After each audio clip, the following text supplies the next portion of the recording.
to the Poetry Vlog. Today we have phoning in a long distance, Camea Davis. Camea, will you talk a bit about yourself?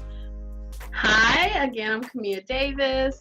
I'm a poet, scholar, and educational researcher currently at Georgia State University. My work focuses on young, minoritized poets and the activism they do in their communities. I also teach and write about those same themes. And it's great to be with you today. Thank you. And to contextualize it for everyone else, I had the privilege of meeting Camea through a panel that we did, like a roundtable really, which was a lot of fun on poetry as pedagogy, basically, or like creative intervention as pedagogy. And I was like, oh, cool, this person has amazing things to say. So today we're going to cover the National Youth Poet Laureate, some of Camea's own research, and then some of Camea's own poems. We've got a ton of content packed for you in just a short 20 minutes. I'm going to ask now that you leave a comment down below here on YouTube or through the ratings on iTunes and ask us any questions that you want about the National Youth Poet Laureate system, and I'll forward them to Camea so that you can get more information that way.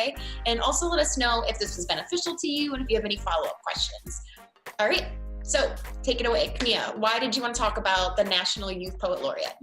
All right, so first I'm so excited because early 2019, in the second week of January, the National Youth Poet Laureate program, of which I am the national director, we just announced the 5 regional youth poet laureates of America. So we're really excited that each region of the country, we had our partners across the country nominate young people, and we selected 5 finalists that will be our regional winners, and they will also compete for the National Youth Poet Laureate title, which is really exciting because this year, 2019, will be the 3rd year of that title.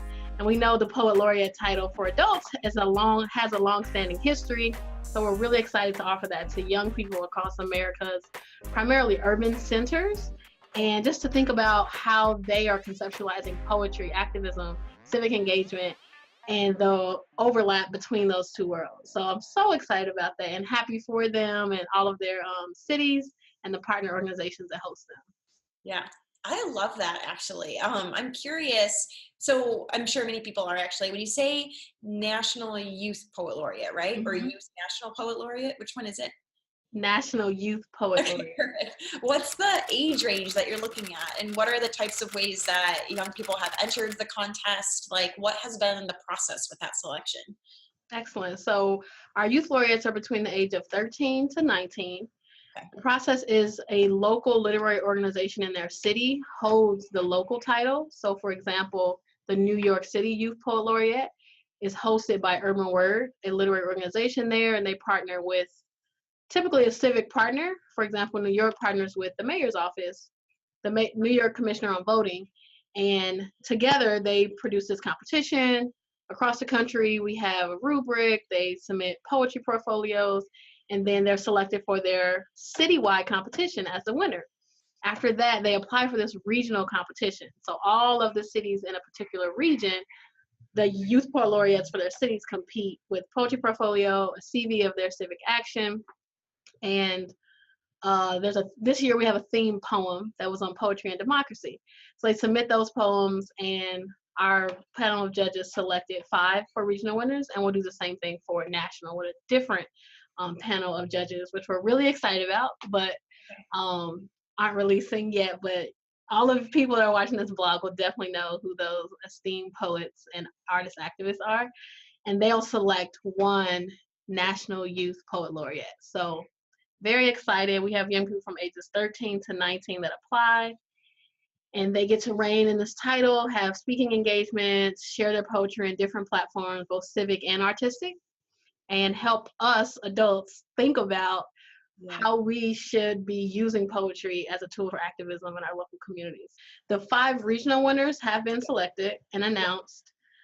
I wonder if I should tell you who they are. Well, I'll tell you their cities: Baltimore, Houston, Chicago, Seattle, and Nashville. That's where the regional winners are from this year. And they will compete and really be in community more in competition over the next few months. And in Poetry Month, they will be announced. One of them will be the national winner. And they're performing at the Library of Congress. Anyone in the DMV area will be there April 4th for the national commencement of the Youth Poet Laureate. Perfect. So we're super excited. and love for you to come out. So what does that have to do with your research? And is there anything in particular you want to highlight about it, or any places you might want to send viewers and listeners to check it out so they can keep abreast of the competition?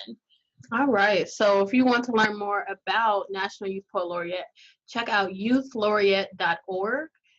It's a program of Urban Word NYC. You can also check out urbanwordnyc.org just to find out what's happening with poetry. We do a lot of major programs that some of your favorite cities are engaged with through our national network. So check us out there.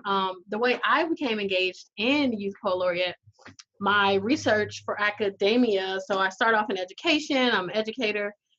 Like you're saying, a lot of young people with brilliant ideas and thoughts, and I thought to myself, at the time I was in Indiana, how can we give young people an opportunity to share their thoughts and feelings outside of the traditional classroom context?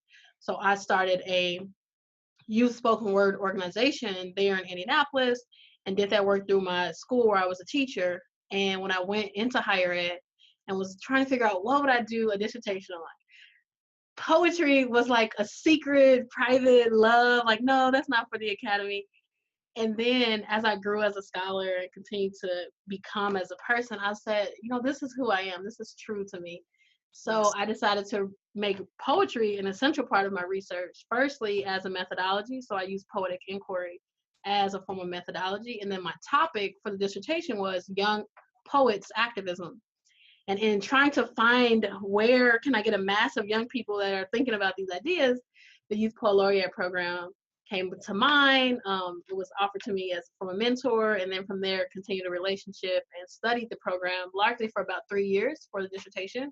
Yeah. And just finished that work and came on staff for Urban Word to help produce the Youth Poet Laureate program. Yeah. So a lot of exciting intersections, and that's where I get my identity as a poet scholar and thinking about how we can use poetry as methodology to unpack ways of being, ways of knowing in the world that are really able to be analyzed. And also, as a poet, how do we construct knowledge on the other side of that equation? So pretty excited, and that has bridged into my creative writing as well as my academic writing. And right now in a place of trying to bridge those two worlds in my own scholarship. Which is tough when you're facing an institution that's so set in keeping that divide firmly entrenched and hierarchical, right? Of academic knowledge here, creative production here, creative production as object of knowledge, and scholars as producers of knowledge.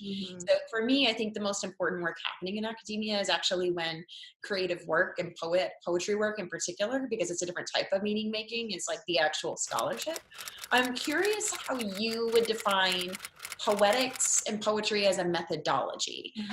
What about it is your method? You know what I mean? Because a lot of literary scholars, for instance, are my method is basically scanning an archive and close reading key examples. That's basically it, right? I mean, there's a lot more to it than that, but that's the basics of it. How would you more concretely describe your method as coming out of poetry? Definitely. So I use a method called Poetic Inquiry, which has it's about 30 years of history. It started in the 70s. That's way more than 30 years, closer to 50 years of history, where scholars have been thinking about poetry as a method. So just want to honor, I'm not making this up, right? It's coming from a tradition, right? A tradition of qualitative research. And in that tradition, the poet is looking at some artifact. For me, it's qualitative interviews. So interviews with these young people, the things that they say, and then going into the transcript and mining the poem. So the poem is coming through the literary tools that we create poetry, but also the qualitative analysis tools that we look at research with. So what are the themes? What are the major ideas that kind of come to the top? And then you skim those off and you write poetry. So what a traditional qualitative researcher would say is this is a theme, or this is a main lesson from this transcript. I would take those same words and craft a poem that does two things. So it helps me analyze, and it gives me those qualitative points, but it also helps me interpret, because for me personally as a poet, the way I understand the world is in poetry. So I really struggled in graduate school because I was constantly trying not to be a poet. Yeah. But it's how I made sense of things. So I would read these really dense philosophical literary texts, and then I needed to write a poem to make sense of them. And then I would even add a third thing. It helps me give it back to the community in a way that's comprehensible. Because most people don't want to read my dissertation, which is about 250 pages. But a poem that captures some parts of that is a lot more digestible for dialogue, for conversation, and ultimately for my work, for change. If we can begin to talk about activism in a way that people can latch onto it, what can we change?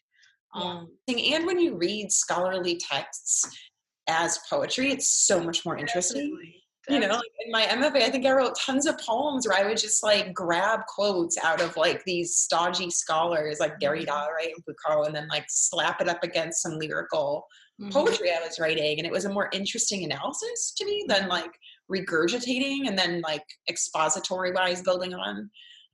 So I love that you're doing this. Before we move more into your own work, can you throw out a couple quick names that you're indebted to from this tradition? Because my own dissertation also talks a bit about like how we need to get back into that tradition. And I know we have viewers and listeners who might want to dive into that archive a bit. So I have so many thoughts in response to what you just said. Made me think of like, I had a very, very, very supportive committee, but this is not normal. Like when you read the qualitative method book, arts-based research is like one line inside the book. So there's a ton of work for us scholars to get out there and let it be known that this is a way of making new knowledge and understanding.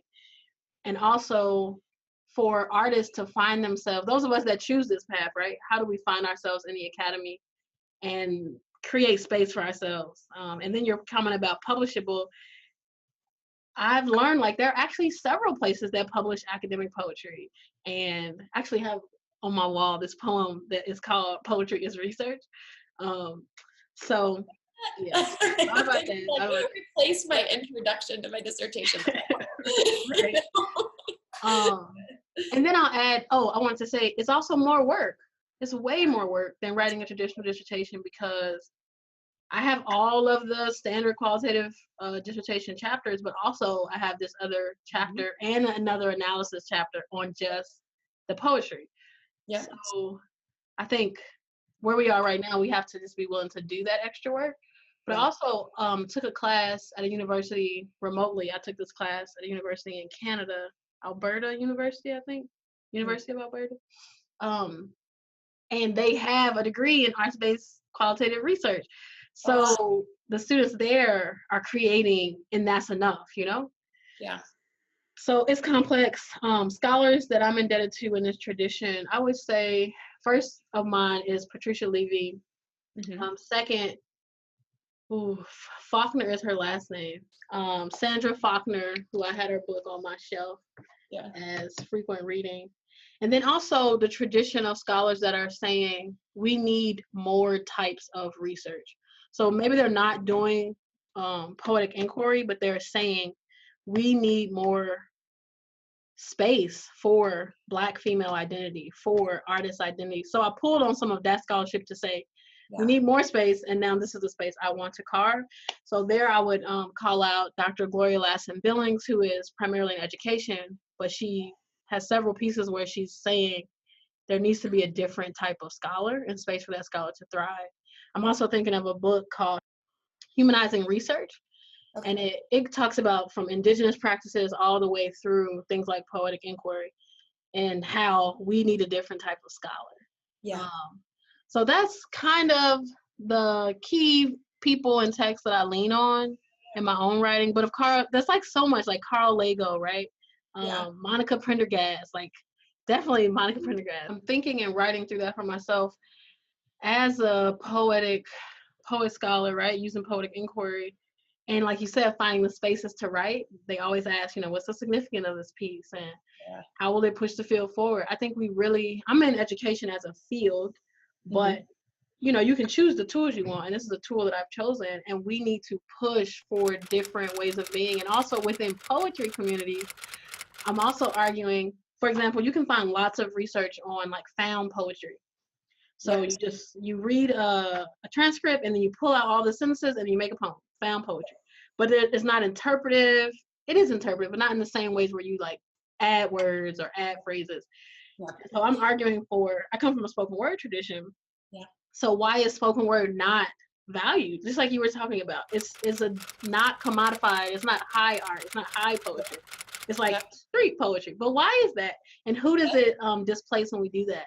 And what's the coded language behind that to say, oh, I do poetry versus spoken word, right? So within our own communities, we added these labels of, what do I want to say? Ways to distinguish, but also disenfranchise groups of people.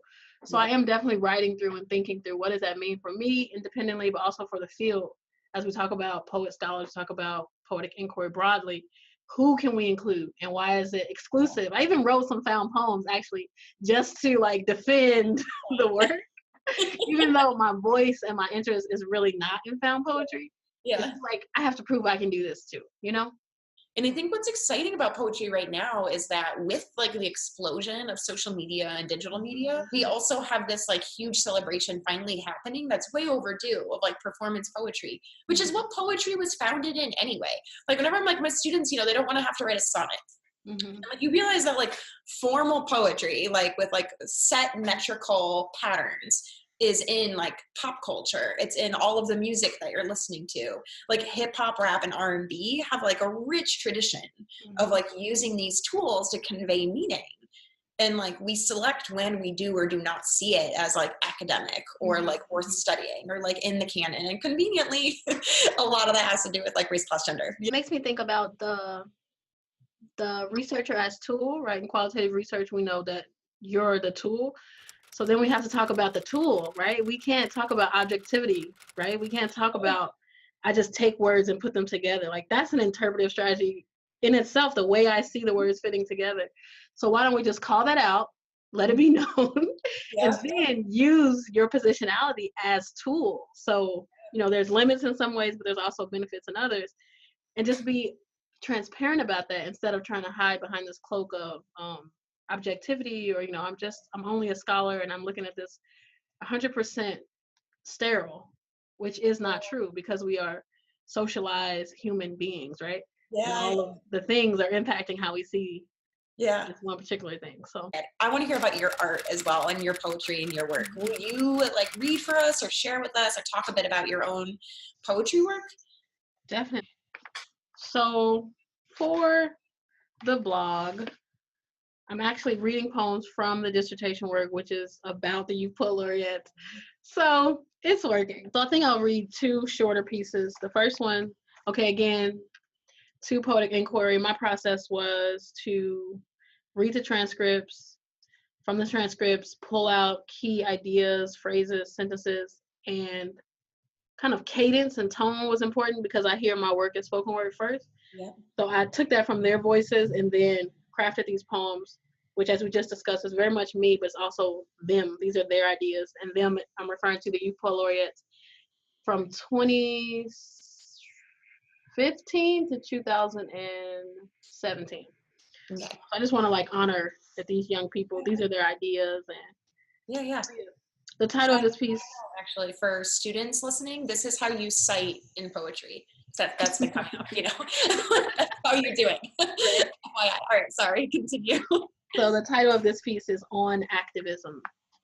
I'm trying to put my eyes up. Yeah. I am dirty fingernails clawed at forgotten lawns, like tectonic plates at hardwood dinner table, shifting context. Knowing if I shift, so does every other hinged door on this block. Activism is my right and my blessing. To know my neighbor by name, searching the tool shed and finding a mirror on the door. Me peering through these eyes into a cacophony of love masked as anger. I search still looking for tools that weaponize my protest. Of waking up as me today. Activism is scratching the rust from the saw and noticing how sturdy it still is, although the blade is jagged. Activism is knowing what my war is, a necessity to sound an alarm. Activism is painting glue on the ceiling and putting a trampoline in the basement, then inviting my friends for a jump. It's taking the corpses from my closet, dusty, brown, decaying bodies, twisted mouths with deadbolts for lips, and sitting them on the sidewalk like jack-o'-lanterns. Inviting neighbors for tea, Kool-Aid, and wordplay. Deep frying my issues and carving them open with a slender knife. Becoming fuller of self-certainty with each bite. Making rubber gloves from old poems and going to recycle all that trash on the lawn. That's it. That is so good.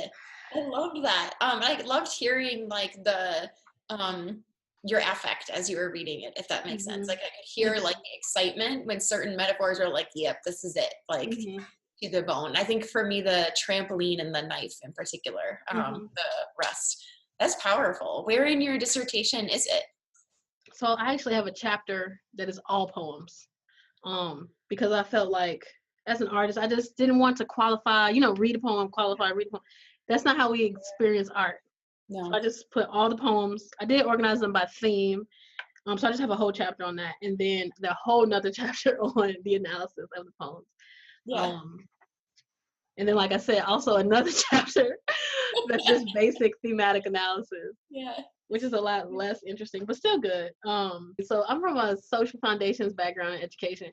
So really it was interpreting for other people, like to help them understand the poem, the meaning of the poem, how it fit into the dissertation, what it actually is capturing, the complexities of it, people that aren't adept to reading poetry. For example, one person asked me, so are you going to write a poem for your dissertation? Like, my whole dissertation would be a poem.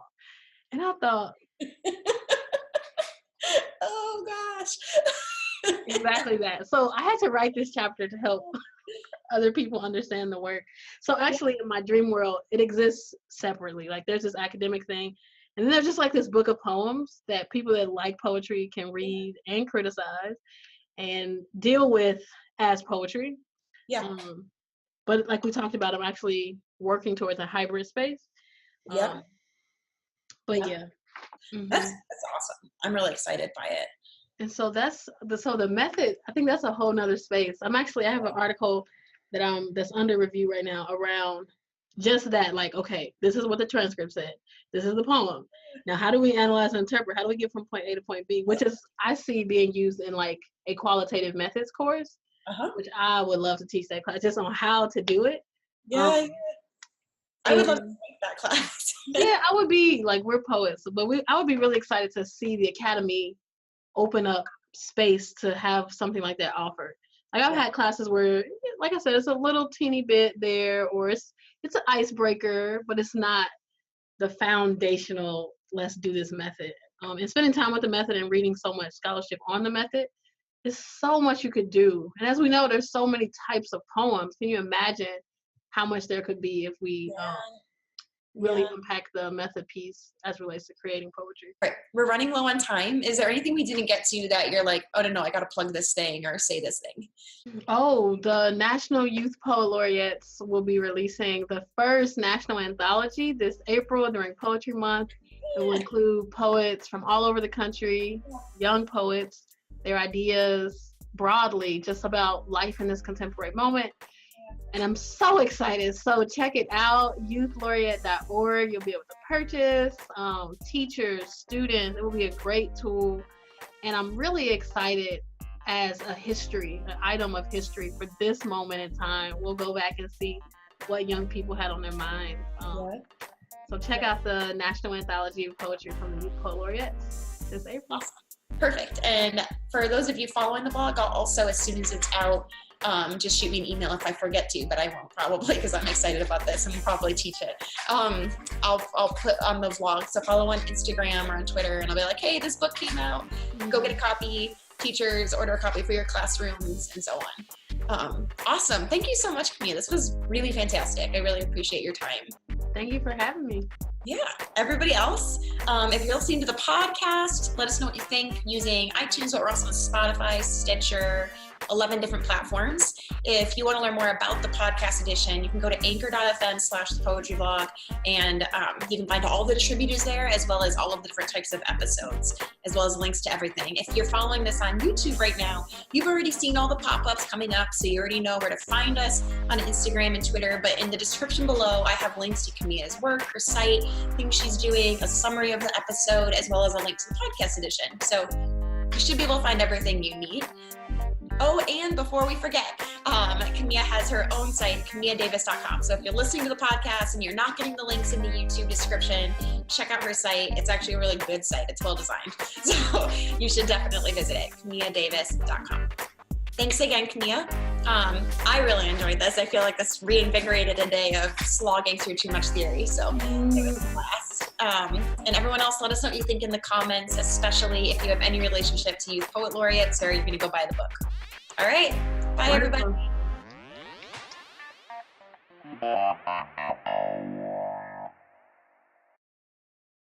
Do you find yourself also building on some of the work about theory, like Barbara Christian, for instance? Like she did like her text, The Race for Theory, where she sort of talks about how like this shift to scholarship moving into the like kind of monolithic monograph of abstract argument was also a shift into a shift that came right out of a lot of the arts traditions being like flourishing and publishing in non-white communities, basically, especially Black arts communities. And that by like not seeing these types of artistic practices, right, as scholarship, it was a way of withholding jobs and like withholding like resources and access to livability by kind of reducing it to like just art instead of seeing it as like viable knowledge production. Whereas like it used to be considered like scholarship at a certain point, you know what I mean? So I'm curious if it like you find that some of the research you do also builds on that, like this clarity that it produces to not see and validate and work through and like celebrate basically these like different non-white, for the most part, knowledge traditions and arts traditions, right, that are doing incredible